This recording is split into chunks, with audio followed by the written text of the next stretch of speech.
Hello, citizens, and welcome to Histories and Mysteries Redux, The Exodus, Part 6, with a newly recorded soundtrack. Sorry for previously posting an episode that only had half the audio. This is the episode where we talk about the Reed Sea and the Mountain of God.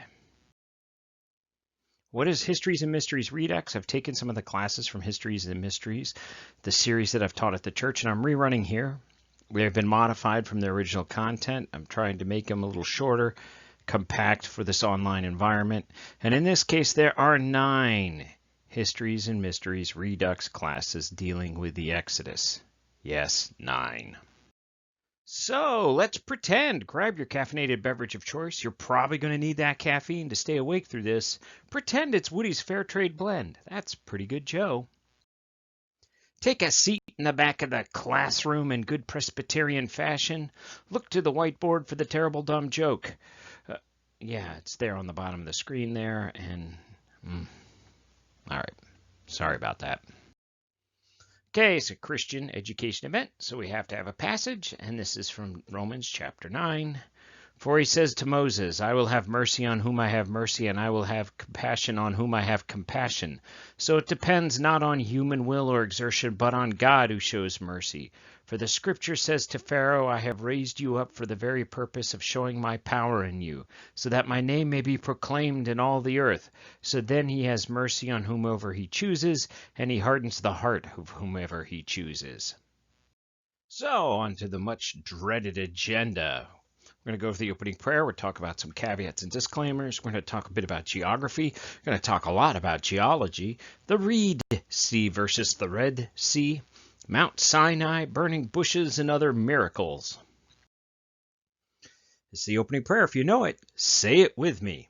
Dear Lord, even though Bill is teaching us, may we please learn something of value. Amen. Remember, there's going to be geology here. You could trust that your teacher, a professional geologist, is on sound ground when he's talking about that stuff. Everything else, though, is kind of suspect. The next caveat, I butcher the pronunciation of words from other languages. Some argue that I butcher the pronunciation of some words that are even in English. So trying to move outside of English is, well, all right, you've been warned. Oh, yes, and there's going to be lots of dangerous geology. Just remember, geologists love bad puns. Again, you've been warned. The sources for the Histories and Mysteries Exodus series that I'm teaching here are The Miracles of the Exodus by Colin J. Humphreys, The Parting of the Sea by Barbara J. Silvertson. The source we use for ancient Egyptian history, that is academic ancient Egyptian history, is The History of Ancient Egypt by Bob Breyer, one of the great courses. And these are the books and videos that reference the new chronology, a new system of time developed by David Rule and other fellow Egyptologists. And finally, for the purposes of this class and all my classes, when I'm talking about a traditional history or a traditional understanding, I'm talking about based on a religious text or a religious tradition. So, for example, the Exodus, the story itself, the migration of the Israelites from Egypt to the Holy Land, is entirely based on the Bible. It is a traditional history. When I'm talking about a conventional history or a conventional understanding, that's based on the current academic consensus. So when I say something along the line of conventionally, people are mixed, or academics are mixed as to what actually happened in the Exodus historically, that would be a conventional point of view. This is the 6th class, the Red Sea versus the Reed Sea, and where's Mount Sinai. That's the topics that we're going to be discussing in this class. Next class is Jericho and the conquest of Canaan, and then moving on to other theories of the Exodus, and then finally wrap it all up with the name of God and wrapping and tying the Exodus to Jesus. So, can we explain the miracles of the Exodus with science? And should we even try?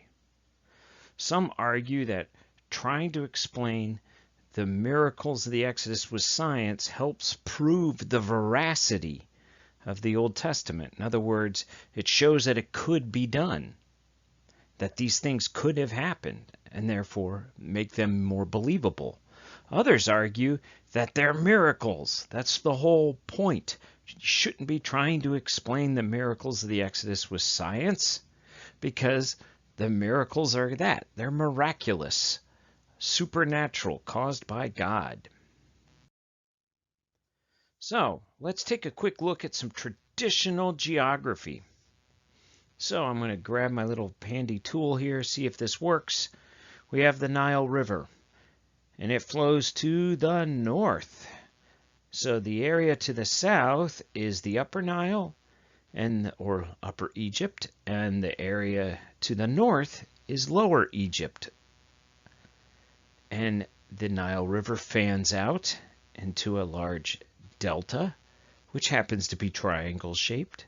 And you can argue that the Greeks got the name delta from the Egyptian delta, or the Egyptian delta came from the Greeks. It's a chicken and egg kind of situation, but that is the Egyptian delta. And in eastern portion of Lower Egypt is the land of Goshen. This is the area where the Israelites settled after Joseph brought them in. And in the land of Goshen, right here, is the location of Pi Ramses. This is the location of the city that, according to the Old Testament, the Israelites were building for Pharaoh. These are a series of lakes called the Bitter Lakes. Then we have the Gulf of Suez, the Gulf of Aqaba, both part of the Red Sea, the Sinai Peninsula with the traditional location of Mount Sinai out here in the end. And this is referred to as the Wilderness of Sin, as in Sinai. Then we have the land of Midian, which is now in modern-day Saudi Arabia. This is the land where Moses fled to after he fled Egypt and encountered the burning bush. North of the land of Midian is the wilderness of Zin, spelled with a Z, not to be mixed up with the wilderness of Sin. And then we have Edom and Moab and up into the Dead Sea. So this is kind of like traditional geography. Now, because it's going to be relevant to what we're going to be talking about today, let's discuss some of the ways that a volcano can actually kill you. So if you happen to be next to a volcano and you get caught in a lava flow and burned to death, that is one way of a volcano killing you. If you happen to be next to a volcano and a large rock comes flying out of the sky and hits you and kills you, well, you've been killed by a volcanic bomb. If you happen to be near a volcano and you choke and gasp and actually damage your lungs because you're breathing in dust, well, that's a way a volcano can kill you. Be aware that volcanic ash is very different than the ash that you get from like a campfire, what we traditionally think of ash. Volcanic ash are tiny microscopic bits of stone, bits of glass. And so breathing that stuff in is really hard on your lungs. You should probably avoid it. And lastly, what I want to focus on is another mechanism that volcanoes tend to kill people with, and that is what we call a pyroclastic flow. And these is a boiling, hot mass of gas and ash that comes rolling down the side of the volcano. They can move very, very fast, many tens of miles an hour. And if you get caught in one, you're pretty much toast. So the village of Pompeii was probably assaulted in a pyroclastic flow, a mass of hot gas and ash that just rolled right into Pompeii and killed everybody pretty much where they stood. Since we're bringing up volcanoes and volcanic ash, we'll have a little cartoon here about how Icelanders name their volcanoes. But got to take volcanoes seriously. The ash cloud that came from the Icelandic volcano that I can't even come close to pronouncing actually gets up in the stratosphere and can mess and disrupt jet engine functions. As the ash gets into the engine, it actually heats up in the turbine and melts and volatilizes, and then as it comes out the end, it crystallizes again and builds up on the turbine fins, and it's bad news. So when they actually stopped air traffic in the northern Atlantic because of the volcano, it was for real reasons.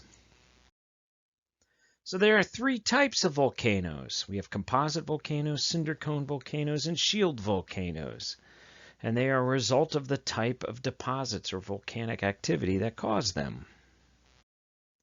So for example, a cinder cone is just maybe little bits of rock, small volcanic bombs, and ash, and that's all that comes out of it. So it tends to build a cone type structure.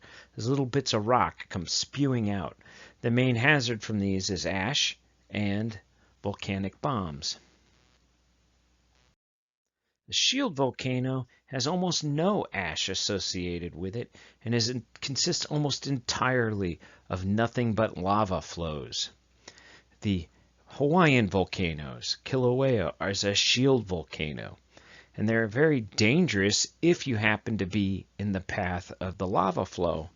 But other than that, they're actually relatively benign as long as you know where the lava's flowing. Sometimes lava will flow under the ground through what we call a tunnel or a chamber or a lava tube, and it may just be a few inches below the surface, so if you're not careful, you can fall through.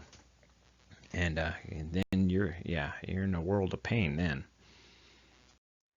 And finally, the most dangerous of the three types of volcanoes, the composite volcano, which consists of both lava flows and ash flows, pyroclastic flows, ash clouds, the whole 9 yards. It's all mixed in there.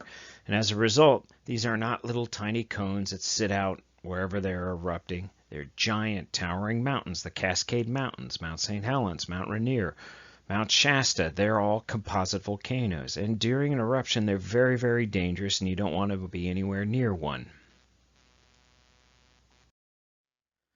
Remember, when we talked about the Rift Valley and all of the volcanoes along the African Rift, that's what these triangles are, including Mount Kilimanjaro.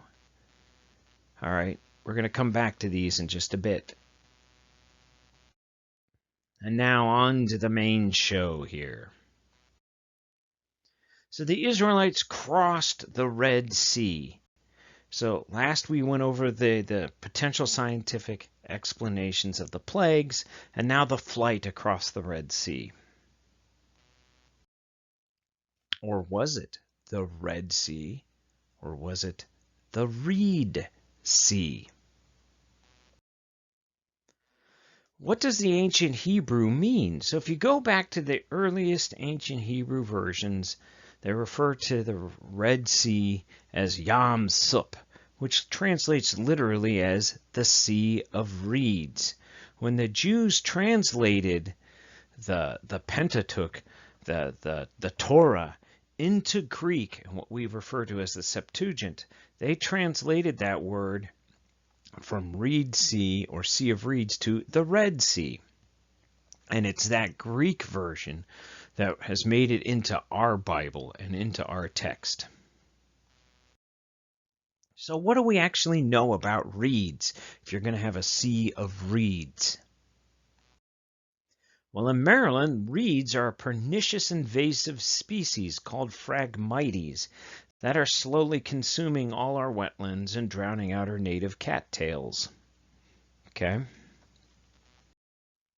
Reeds are tolerant of slightly salty water. Not real salt water, seawater, but slightly salty water, but they primarily prefer fresh water. They are wetland plants, and they need a shallow water table or a high water table. So in other words, their roots don't go down all that deep. More on Yam Sup.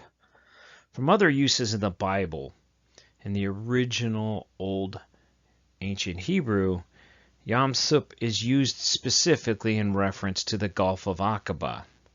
That is this portion of the Red Sea, and not the Gulf of Suez, this portion of the Red Sea. So many people have focused on the Gulf of Aqaba as being the actual potential Sea of Reeds or Red Sea that's referred to in the Exodus. So let's take a look at some of the potential locations that various academics and theologians and crackpots and who knows else have looked at for locations of the Reed Sea or the Red Sea. Of course, we have the Gulf of Suez down here. So trying to find a place where you can cross over the Gulf of Suez. Other people look at the Bitter Lakes, several of these lakes.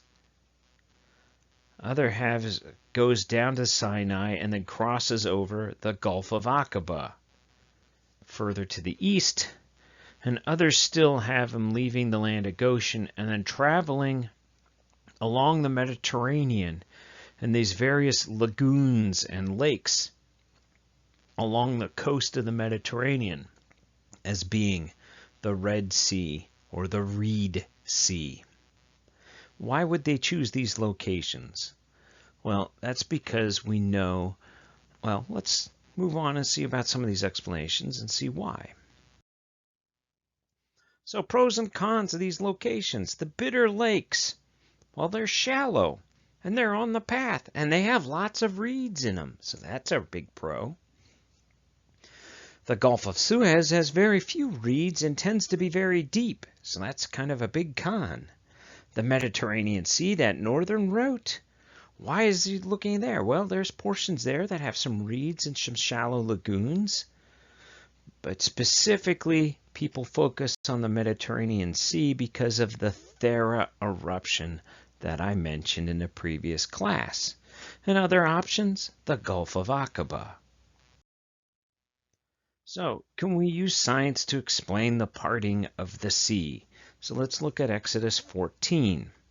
As Pharaoh drew near, the Israelites looked back, and there were the Egyptians advancing on them. In great fear, the Israelites cried out to the Lord. They said to Moses, "Was it because there were no graves in Egypt that you have taken us away to die in the wilderness? What have you done to us, bringing us out of Egypt? Is this not the very thing we told you in Egypt? Let us alone, and let us serve the Egyptians, for it would have been better for us to serve the Egyptians than to die in the wilderness." But Moses said to the people, "Do not be afraid, stand firm, and see the deliverance that the Lord will accomplish for you today. For the Egyptians whom you see today, you shall never see again. The Lord will fight for you, and you have only to keep still." What happened exactly? Well, keep going on Exodus 14. The angel of God who was going before the Israelite army moved and went behind them, and the pillar of cloud moved from in front of them and took its place behind them. It came between the army of Egypt and the army of Israel. So the cloud was there with the darkness, and it lit up the night. One did not come near the other all night. Okay, that was weird, but let's move on. Then Moses stretched out his hand over the sea. The Lord drove the sea back by a strong east wind all night and turned the sea into dry land, and the waters were divided. The Israelites went into the sea on dry ground, the waters forming a wall for them on their right and on their left. The Egyptians pursued and went into the sea after them, all of Pharaoh's horses, chariots, and chariot drivers. At the morning watch, the Lord in the pillar of fire and cloud looked down upon the Egyptian army, and threw the Egyptian army into panic. He clogged their chariot wheels so that they turned with difficulty. The Egyptians said, "Let us flee from the Israelites, for the Lord is fighting for them against Egypt." And then the drowning commences. Then the Lord said to Moses, "Stretch out your hand over the sea so that the water may come back upon the Egyptians, upon their chariots and chariot drivers." So Moses stretched out his hand over the sea, and at dawn the sea returned to its normal depth. As the Egyptians fled before it, the Lord tossed the Egyptians into the sea. The waters returned and covered the chariots and the chariot drivers, the entire army of Pharaoh that had followed them into the sea. Not one of them remained, but the Israelites walked on dry ground through the sea, the waters forming a wall for them on their right and on their left. So, scientists are trying to look for similar phenomenon of dry ground showing where there used to be ocean or seas has two explanations. One is wind set down. This is a known phenomenon where high winds blow across long stretches of water, and then as of time the water actually stacks up.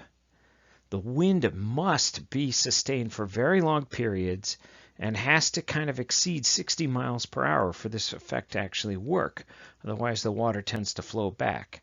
So wind set down, you just blow a long, sustained, and extremely fast wind over a long length of water, and you can actually cause water to stack up as a result of this wind.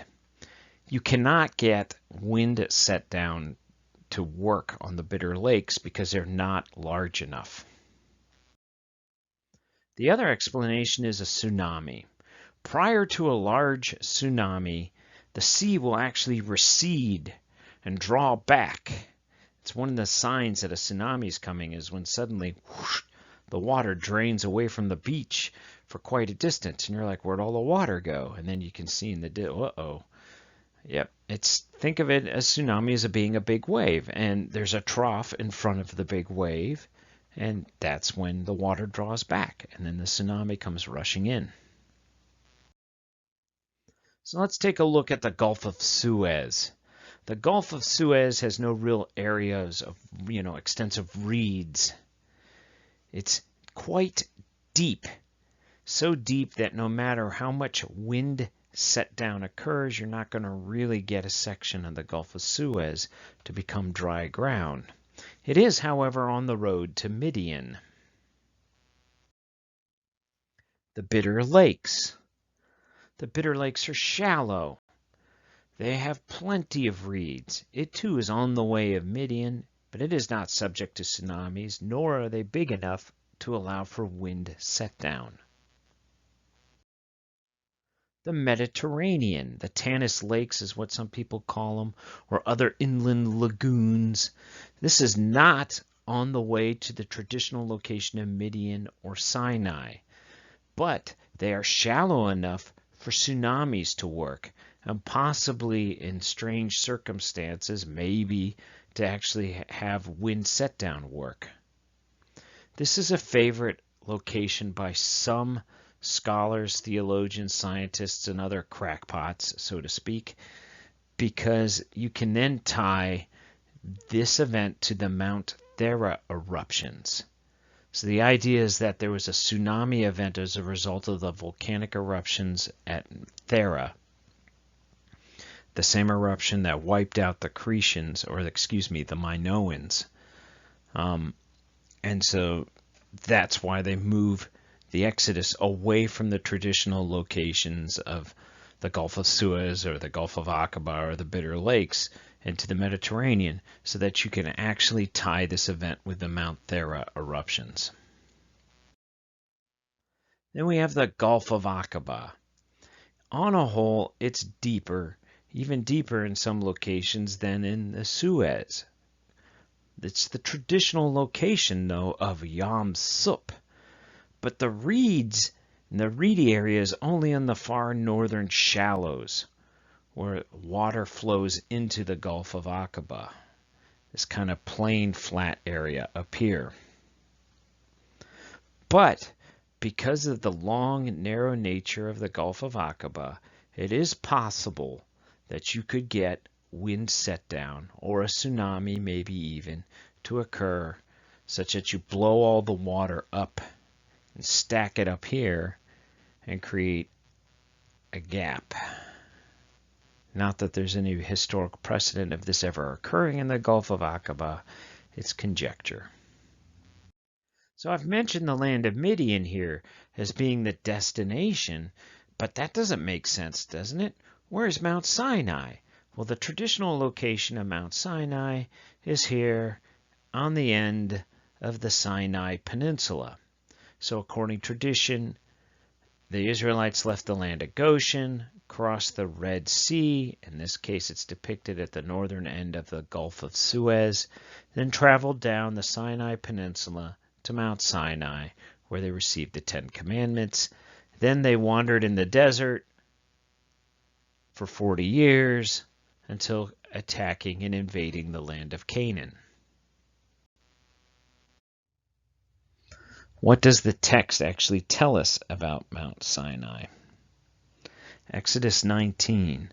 On the morning of the third day there was thunder and lightning, as well as a thick cloud on the mountain, and a blast of a trumpet so loud that all the people who were in the camp trembled. Moses brought the people out of the camp to meet God. They took their stand at the foot of the mountain. Now Mount Sinai was wrapped in smoke because the Lord had descended upon it in fire. The smoke went up like the smoke of a kiln, while the whole mountain shook violently. As the blast of a trumpet grew louder and louder, Moses would speak, and God would answer him in thunder. Does anybody notice what this kind of describes? Because if you said volcano, you're not the first to go, fire, smoke, rumbly sounds on a mountain. What could that possibly be? So how did they find this mountain? Well, according to Exodus 13, they followed this pillar of smoke and fire. Here we go, Exodus 13, verses 21, starting there. The Lord went in front of them in a pillar of cloud by day to lead them along the way, and in a pillar of fire by night to give them light, so that they might travel by day and by night. Neither the pillar of cloud by day nor the pillar of fire by night left its place in front of the people. Wait, a pillar of cloud by day and a pillar of fire by... Could that be a volcano? Well, then let's go look at that Mount Thera eruption again. There it is out there on Santorini Island in the Aegean Sea, north of Egypt. So here's Egypt, here's Avaris right here, and here is where the Thera eruption occurred. And some people have argued that this is the volcano, the pillar of fire and smoke. The problem being is that it's not in front. It would be actually, if people are moving this way, it would be behind them. What about the traditional Mount Sinai? Is it a volcano? Nope, it is not a volcano. It's very old rocks, uplifted and eroded by long years of erosion and weathering. They are not volcanic rocks. Mount Sinai, the traditional Mount Sinai, is not a volcano. So is there another candidate for Mount Sinai? Well, how about let's actually take a look east of Midian. So here we go again, Midian on the far side of the Gulf of Aqaba, that is the eastern side of the Gulf of Aqaba. Remember, Midian is the place where Moses fled to. He's supposed to know the neighborhood. He's been raising sheep there for ages, so to speak. So what we're going to do is we're going to play a game of zoom in here using Google Earth, or so to speak. I believe this is Google Earth. And you start off here with the Mount Sinai Peninsula, Suez, Aqaba, and then here's this box. Now let's zoom into this box. All right, so here we go again. Suez, Aqaba, and here's a new box. We're going to zoom in first here, and remember, this is Midian right here. All right, zooming in here. Here we go. Okay, so you got the Mediterranean Sea. This is in Saudi Arabia. Now we're going to make another box right up here, and we're going to zoom in there. What do we see? Why, they're volcanoes. In this case, we can see some cinder cones looks like cinder cones. This one looks like it's got some lava flows associated with it. In other words, when you get south and east of Midian, you start getting into an area where you have plenty of volcanoes. So my proposed route would be at the north end of the Gulf of Aqaba. Now this area now looks completely different than it did in ancient times.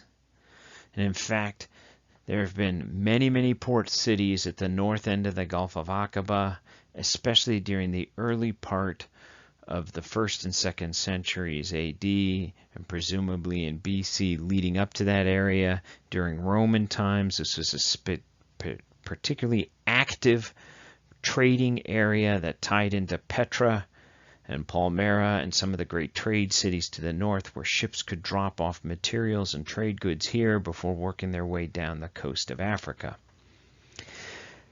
But prior to all that buildup, this area was flat, the water was shallow and marshy, and full of reeds.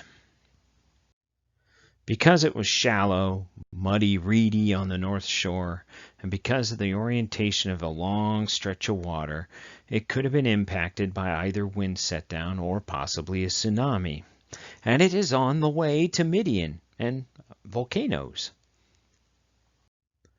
I'm not the first to make this argument.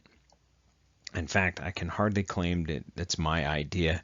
It's found in many, many works by other authors and scientists and theologians and historians. They've all pitched the idea that one of the many volcanoes in Saudi Arabia is actually the Mount Sinai of the Exodus. Also proposed is a specific mountain called the Jabal el-Lawz. This is a mountain eroded from black volcanic rock in the land of Midian, but it is not specifically a volcano itself. It's just the eroded remnants of a much, much older volcano. But the volcano theory can help explain some of the other stuff that we have seen throughout the Exodus story in terms of miracles. So some people have argued that the burning bush might be a charcoaled tree located at some kind of volcanic vent. And that you got this vent and it's spewing out volcanic gas, and there's a tree and it's charcoaled and it's burning like charcoal, and that is the burning bush of Exodus fame. So could you have had a tree located next to a burning natural gas vent? Possibly, maybe. There's not many known natural gas areas in the parts of Midian or in western Saudi Arabia close to the Red Sea, but well, who knows? Some people have argued that the burning bush is explained by St. Elmo's fire, electricity, lightning, that kind of static glow that occurs and has been noted in ships, especially sailing ships, for generations. St. Elmo's fire. Others argue that it's a plant. Many desert plants have volatile resins, a waxy resin. Creosote is an example, where these waxes are imbued in the plant to help them retain moisture in a desert environment. And when they start to burn, these resins volatilize like wax volatilizes in a candle. And so as a result, you can get this kind of burning effect on some of these trees. And yes, the tree will eventually be consumed rather quickly, maybe even.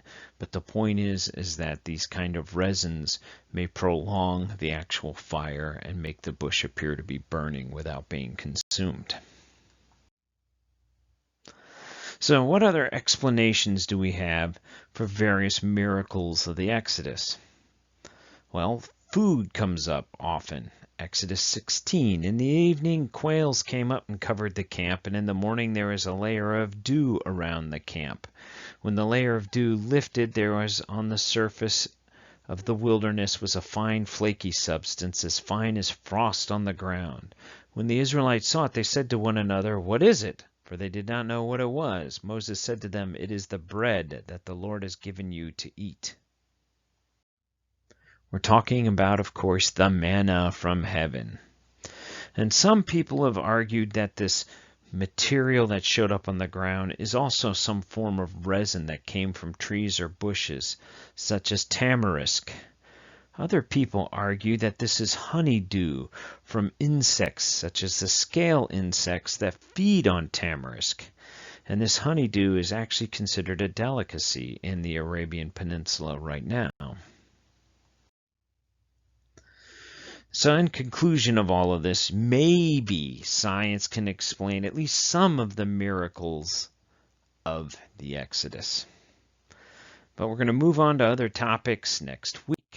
And yes, I know, there's going to be more geology. So be happy, like the Happy Rock. All right, see you next time.